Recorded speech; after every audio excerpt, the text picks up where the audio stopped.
உங்கள் பிள்ளைகள் 6 முதல் 12ஆம் வகுப்பு வரை சிபிஎஸ்இ ஸ்டேட் போர்டில் படிக்கிறார்களா? அவர்களை அதிக மதிப்பெண் வாங்க வைக்க ஈசி வழி Chanakya international academy coaching centre for all subjects 7823910123 ciacademy21@gmail.com.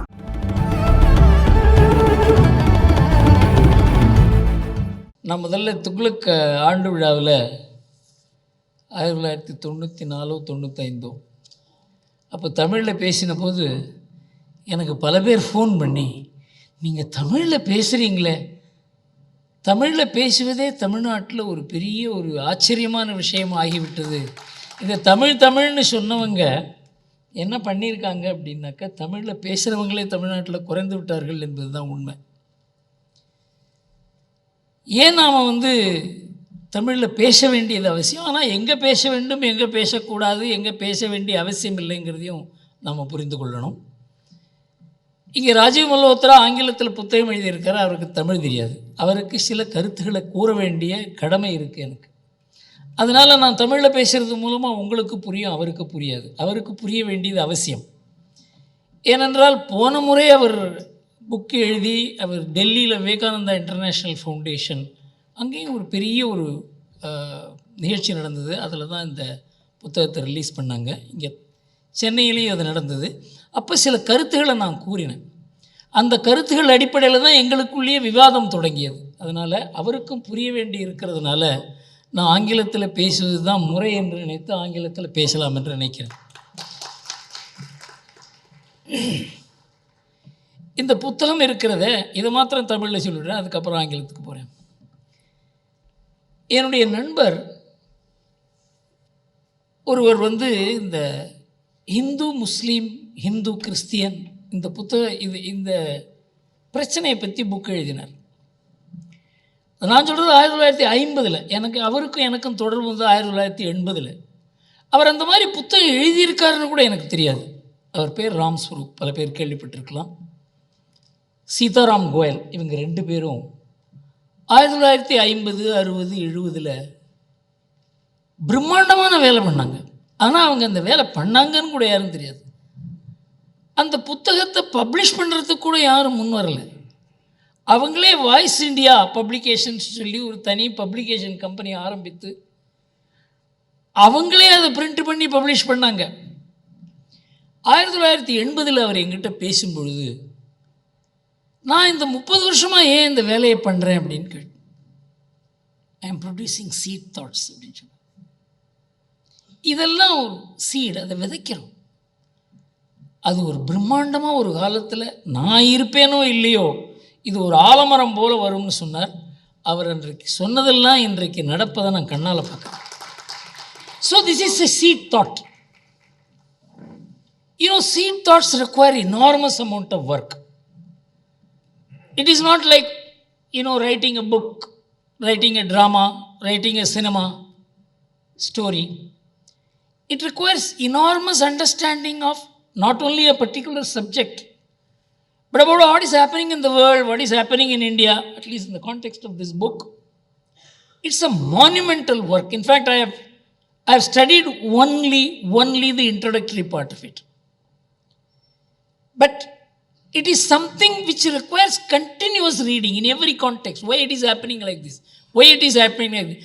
Every event that is happening in the society, in the economy, in the corporate world, in politics,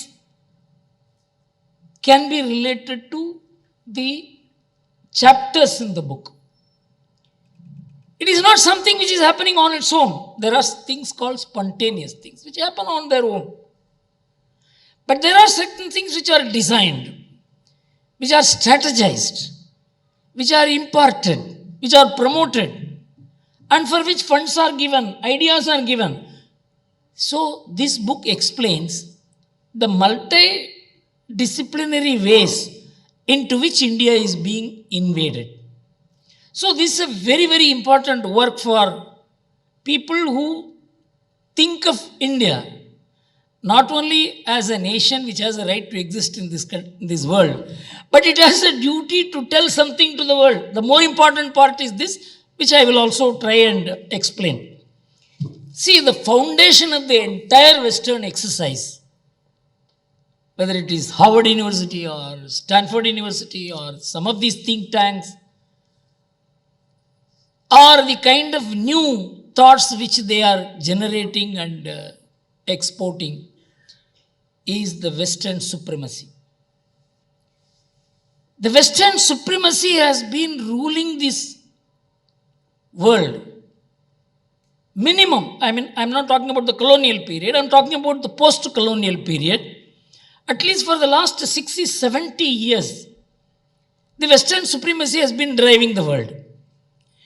But my understanding of Western supremacy, about which I will tell you, it contains its own seeds of destruction. I am not talking philosophically. I am not talking from historical perspective. Some empire one day or the other will have to collapse. I will give you practical examples of how Western civilization's years are numbered. I will tell you 3 reasons. The West is now fighting for survival. That's the most important thing. People think the West is now, we are fighting. No, we are not fighting. Yes, we have problems. The World Economic Forum, about which reference was made here by both Rajiv Ji and Vijaya. 2 great men, one of them they refer to George Soros. Great men in the sense they are greatly known. Second is Henry Kissinger. George Soros is an irresponsible person who has huge amount of money. He doesn't know what to do with it. And what he spoke in that meeting and what Henry Kissinger spoke in that meeting should give us an idea as to where the West stands. This is after the Ukraine war. After the Ukraine war, the situation is so completely changed. The Western civilization has begun fight for survival. This is the message delivered by the Ukraine war. In that, Henry Kissinger said, I don't know what we will do. We have to stop this war in the next few months. Otherwise, the world order will be permanently restructured. This is the word he used. He talked about change in the world order. When the COVID advent came and the rise of China became evident. But in the World Economic Forum meeting held in May, I think, he said the world order will be permanently restructured unless we do something to stop the war. The war has to stop. Then spoke George Soros. He said, I see the destruction of Western civilization. You know why? The Western civilization is founded on premises which have no social base. It is state-centric. It is power-centric. It is military-centric. It is institution-centric. So all the problems that we are seeing is the institutional power of the West, because I have experienced it. I have been studying this for the last 30 years from the Indian perspective. And so we must not for a moment think the West is there to permanently rule. We must think of how to bring down the Western imperialism. I am not talking about imperialism in the sense it is the communists to talk about imperialism. I am talking about imperialism in the sense of civilizational imperialism. And we can do it, and for which we need all this data, we need all these seed thoughts. And we have to work out global alliances for this, because every nation is affected by what the West is doing. You see, the Freedom House, which keeps rating democracy, there are at least 30, 40 indices about democracy, freedom, press freedom and all that. The Freedom House has also brought out a book which says the liberal democracies are failing. There is backsliding of democracies. In Eastern Europe, most of the democratic countries are going to be not democratic in the next decade. Only 40% of the youths are voting in the West. The more freedom you give, wokeism comes and makes a person enjoy more. He doesn't even care for the institutions that give him the freedom. In fact, there is a research done by our own leftist scholars about Indian democracy. In the West, minorities vote less, uneducated people vote less, poor people vote less. But in India, it is the reverse. It is the lowest caste which votes more. It is the minorities who vote more. It is the uneducated people who vote more. It is the educated people who vote less. It is the upper caste people who vote less. You know whose research it was? Yogendra Yadav's. So Indian democracy's bottom spread is very, very strong. We have 32 lakh elected people in India. This Professor Vaidyanathan's fantastic formulation. 32 lakh people, 3.2 million people linking Indian democracy and 6.8 lakh villages and towns in this country. So our society, our democracy is a civilizational democracy. It's not an individualist democracy. It is not a liberal democracy. We have aligned caste, we have aligned religion, we have aligned languages, we have aligned regional aspirations. See, our democracy is something like an all-encompassing idea. The reason is our real strength is in this society. It is not in the state. You know, we have 668,000 villages and towns I mentioned to you, because these are important points for people in the West to understand how difficult it is to defeat India. You can disturb India, you cannot defeat India. Simple reason I will give you. The 668,000 villages, you tell me how many police stations we have? This is a question which I have asked in many meetings. 12,800 police stations. You know how we are running as a country. You know, you look at the data published by the United Nations. India is probably the lowest in all kinds of crimes, whether it is murder, whether it is dacoity, whether it is rape. Nobody has compared.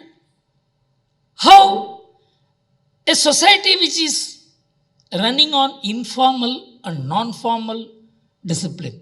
We are an informal and non-formal disciplined country. Respect for parents, respect for elders, respect for women. These are not rules legislated by the state. Legislature can destroy this non-formal discipline. So this is what has sustained India. All the forces which have come from outside have failed because they have not been able to defeat this non-formal normative order. This is not a formal order, it's a non-formal order. You can see, I have gone to Arunachal Pradesh, I have seen the same discipline. Respect for parents, respect for elders, respect for teachers, respect for women. You know, in Arunachal Pradesh, in villages, the boys who are not married cannot be in the village. They will be given a place outside the village. The qualification for entering the village is marriage. And they will be fed outside the village. This is not legislated, it's a non-formal. This followed. So, the soul of India is not formalized. So, it is very difficult to defeat India. We must understand why I am saying this is we must nurture these qualities. If somebody says don't, our own people are saying, if the teacher beats the child, you go and make a complaint to the police. This is what will destroy India. If parents beat up the children, somebody goes and complains to the police, there is child abuse. That will destroy India. Women must have rights and not respect. That will destroy India. We respect women. In fact, I asked one of the social scientists, a woman. She said, no, we need rights and all that. You know, this I have been experiencing in 1995 or 96. I came down from the flight and I got into the bus. And a lady came with 2 bags in her hands. And I immediately stood up and gave her the seat. She said, do you mean to say I am so weak? I said, I am too weak to sit before you when you are standing. Anyhow, but I am saying this perversion in women's thinking. That when you respect them, they feel that you are calling them weak. This will destroy India. We have to build the civilizational base of India. And that is what great institutions, our spiritual institutions, even the community institutions in India are doing this work, and they have begun doing it massively in the last 15-20 years. So this is an important point for us to remember, that there will be institutional fights. Vivekananda International Institution, Ajit Doval, in a way, I was associated with him, we jointly put it together. And one sentence only we put in the trust deed, that we will not accept foreign donations. It became such a respectable institution. All other institutions have lost their space. We have taken over the strategic thinking space in Delhi. It's not difficult.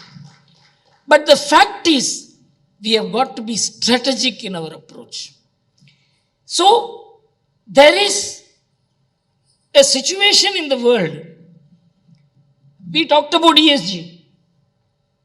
I'll tell you today, ESG is finished by Ukraine war, because all the environmentally noble policies of Europe has been given up and they are going back to coal. Games have changed. Rules have changed.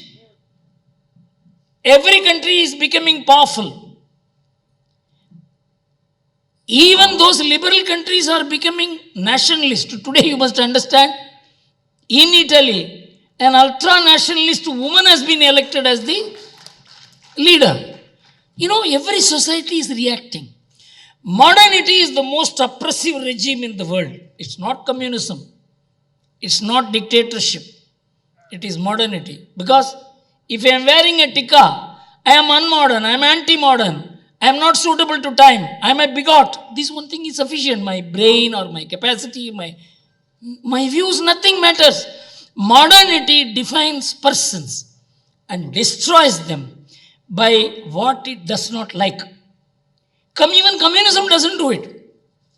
This is being resisted in the world. Why Islamic nations are cooperating with India under Modi? It's because they feel West is a bigger threat. So we have got to form global alliances. In fact, most of the American institutions were sustained by oil money. Then they were sustained by the Chinese money. I tell you, most of these institutions are dependent on stock market support. If the stock market collapses by 30%, there will be no work in Harvard. There will be no work in Stanford. Because they have put all their energy, all their work, all their funds, all their capital in stock market. I will tell you in 2 minutes how the West is sitting on tenterhooks. The one unknown part which the US social security system has put out is, in America, social security, you pay the social security tax. You need not have to take care of your parents, elders, nobody. You need not have to take care of your children. So it was all working very well, so long as the population was growing and there was more working population and less non-working population. And money was coming more and less expenditure was there. But now it has turned from 2009. The money that you have to spend for the elderly population is more than the money that the younger population is contributing. And if the entire American population is to be, today's population is to be taken care of, they need $66 trillion, against which they do not have even $1 in reserve. Because it is not funded. Provident fund is a fund. You contribute and that money is there. In America, there is no fund. Somebody contributes and you spend. And the future liability is unfunded. This is a dynamite under the American And a simple thing. How our lifestyle contributes to economic stability. In America in 1960, there were 3.31 persons per household. Today it is 2.61. This reduction of just 0.8 persons per household has meant 42 million more houses to be built, and the cost of it was $12 trillion. But you look at India, from 1951 to 2011, there has been very little change in the number of people residing in one house. If the number of persons, which was 5.5 at that time, now by 5.4, if the number of Indians living in a family, that reduces by 1, you know how many more million houses we will be needing? We cannot afford to build those houses. This is the civilizational foundation of India, the family system, the women, the respect for parents, elders, teachers. This is the foundation of the Indian economy, savings. We have to nurture and sustain that. Then we can have institutional fights. And the whole idea of the West is how to destroy this. How to destroy the non-formal family, non-formal community, non-formal religion. We have to nurture this. So my feeling is, even as we discuss these points, we have got to understand that we have our own great strengths. The world is shifting. We have to play the game at the global level. And the person who is talking in the language in which I am talking is Putin. He has said the Western civilization is going to end. Their economy, which is founded only on bloated money, will end. You know how many $1 trillion exported out of America, not under the control of America, is circulating outside America? $35 trillion. I was surprised by this data. If this money returns to America, America will be washed away in the flood of dollars. There will be no American economy. So my feeling is, we have also to work out a strategy as to how to bring down the Western power. Western power is sustaining Western institutions, the respect for the West, their color, their dress, their language, their literature. So ultimately the battle will be against the Western power. And India's rise is bothering the West. The more attack that is coming against us is because India is so rising today. In fact, in Japan, there was a cartoon. In both the G7 and what is it? Where we have an Indian, Brazil and China. In all this, on both sides, people are holding Modi's hands. BRICS. On both sides, people are holding Modi's hand. Modi has not said one word about X or Y. But everybody wants India. Everybody wants Modi.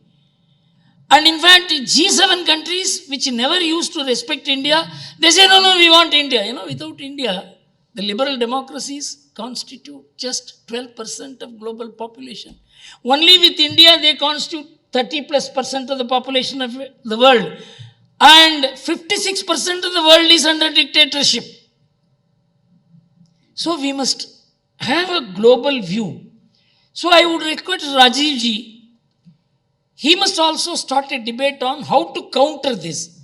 Not only academically, but also strategically. With which institutions we can work. I'll give you a small example and close.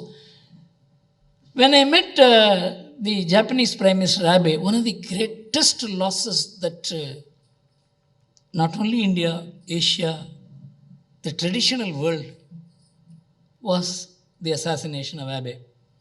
When I had a discussion with him, he was very open. He said two things. Gurumoorthy, of course, they speak only in Japanese, it has to be translated. They know English. They won't talk in English. So, he said, all the buildings you see outside the Prime Minister's place, it's all beautiful, newly built. This is an old building. You know why we have kept it like this? This is the place where we signed the surrender to the Americans. We want to keep it like this to make us remind that we have done this. Second thing he said was even more important. He said, what these people think? These G7 countries, they kept on talking. Our way of life is in danger. Our value systems are in danger.